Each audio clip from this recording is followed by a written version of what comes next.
Okay, in what context? Historic for you? Historic for in what way? Historic for Durban to have community television, independent, outside of the arena of government television.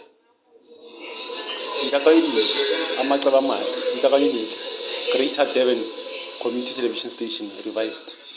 Mina ngicabanga ukuthi ngaba yiqebelile ngoba ngiyabona ukuthi ngo-1995 ubandlululo lisanda kuphela, i-apartheid isanda kuphela, kwaba nemizamo yokuthi kube nesiteshi sala eThekwini, i-Greater Durban Television Station, kodwa masasingasasibiza i-Greater Durban Community Television Station. Kwaba into esikhashana, yaba amasonto amabili, kwakusayi-experiment. Ibingakajwayeleki indaba yokuthi kube namasiteshi omabonakude asemphakathini. Kwaqala ngo-2007 kube nento enje lephumela iSoweto TV.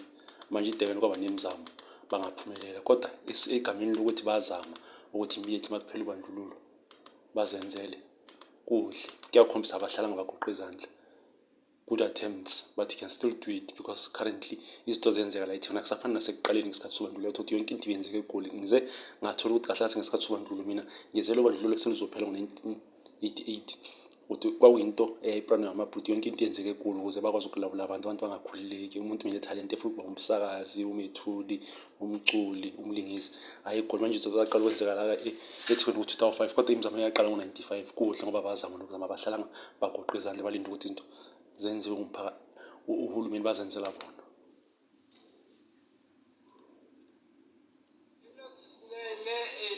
Ngibona babukele emakhaya ngoHenry Khanyile.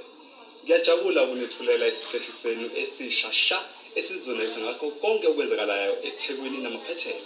Leyo iGDTV. GDTV is first, it's new, it's exciting. Yes, Durban, it's for you. I'm Yashin Sugdo for GDTV. Bonke masuku lo omingelelayo eThekwini. Ekugcineni lapha eThekwini sesithole isiteshi sethu esaziwa ngokuthi iGDTV. Bonke ababukeli sebezokwazi ukuthi bazivezele bona imbono yabo.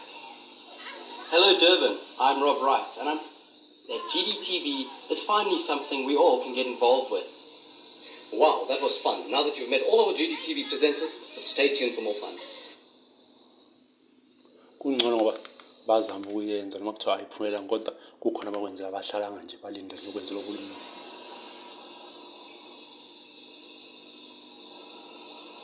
Come out and have a discussion. Just confirm. Okay. Zoom out a bit more and cut out his head.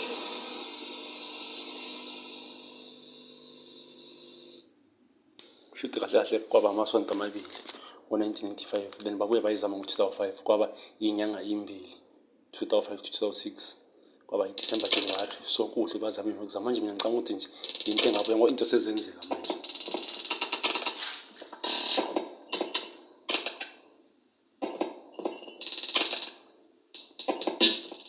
It's not the worst I've looked.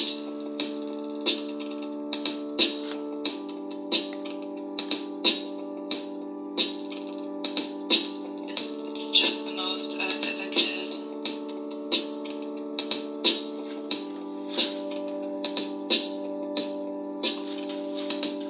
Not the worst I've looked. I've looked.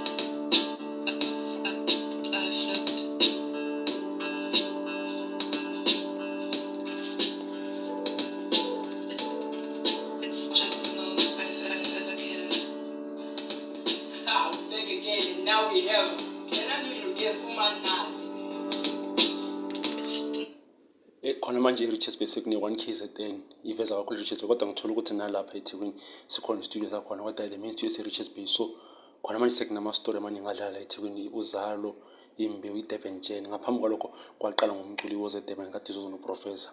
Ngesikhathi sobandlululo kwakuwumculo wesintu phela ngo-2005, kwaqala kwaba nomculo umdansi iDurban Kwaito.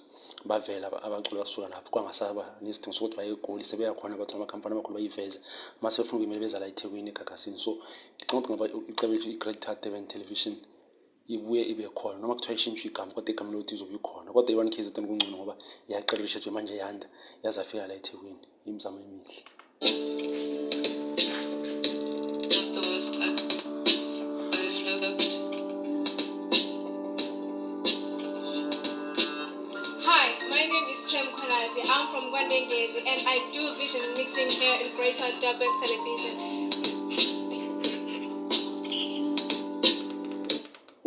umuntu othola uhluleke ezamile yabona into akahlalanga khona kwenzile. La GDTV.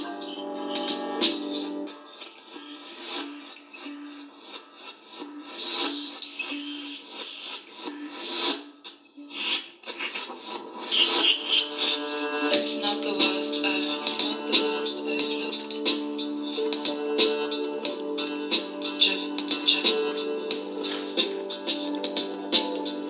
Just the most I've ever given.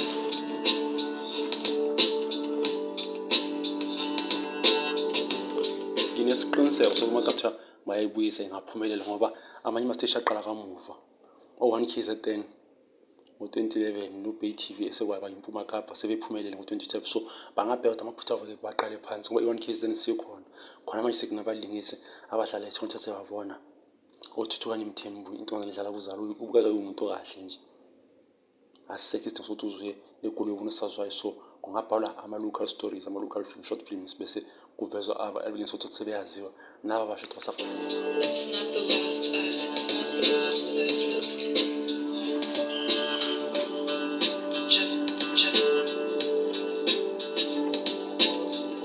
Just the most I've ever given. Isiteshi ke lesi sethu bantu baseThekwini sethu bantu bakwaZulu Natal.